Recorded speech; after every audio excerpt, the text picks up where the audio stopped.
Today we're going to talk about purpose again. I hope you're not getting bored with it, because I'm not, because I'm learning more than ever.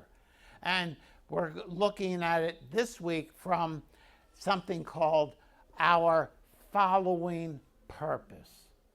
When you hear the word to follow, to be a follower or following, how do you think of that? Does that sound good, bad, both, indifferent? You're following somebody or something that is in front of you. Okay, they're in front of you. Very good observation. What else might be part of following? Does it seem like the American thing to do? Is it the American way to be a follower?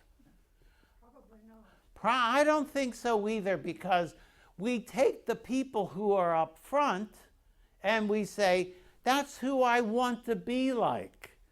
And there are movies, there are podcasts, there are master classes, there are books, there are seminars on what? Becoming a better leader. I have yet to find one that says, here's how to be a really great follower. They just don't exist. That doesn't have it. But yet, part of your purpose and my purpose is to be a follower. To be a follower. Because our purpose, remember we've talked about it, that we have a purpose. You have a purpose. I don't know whether that's an important thing to you or not, but it is. God made you for a purpose. He has given you an identity. I was just doing some writing about my identity this week, and I thought an identity, how God made us. And that's not just physically, but mentally with the gifts and talents, but it's also the environment He puts you in. For example, my 4 grandparents were all immigrants. They came alone as individual teenagers. They crossed the sea. My father's family are from Poland. They didn't know each other. My grandmother, my Busha, and my grandfather came as individuals. My grandfather and grandmother from Italy, from Abruzzi, Italy, came alone as teenagers. They didn't know one another. As a matter of fact, my grandfather, there was an arranged marriage for him, and he met the girl and said, I don't think so. And so, and you think, okay, Polish and Italian. That's a very interesting ethnic combination. I won't tell you the ethnic slurs that go along with that.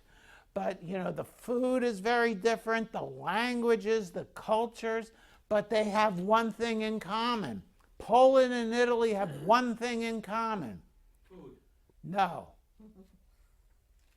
They are both wildly Roman Catholic.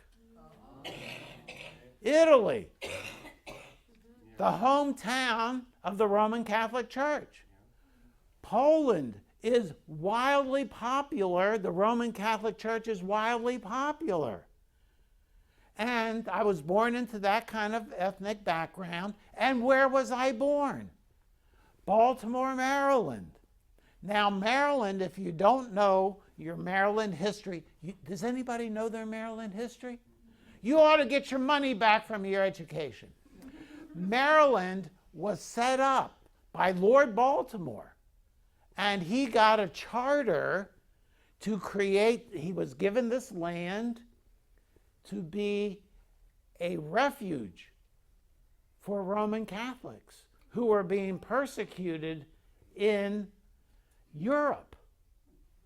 So, I got Polish, Roman Catholic. I got Italian, I got Roman Catholic. I was born in Baltimore, Roman Catholic. You'll never guess how I was raised. Roman Catholic. I'm shocked. You're shocked. You guys are brilliant. Yeah. Now, how much of that did I have involved with? None. I didn't make a choice. I didn't get a list of churches and sit there and compare them like I normally do with everything. I create a chart, pros and cons. I did that with Marianne, which we won't get into. She's not here to defend herself today.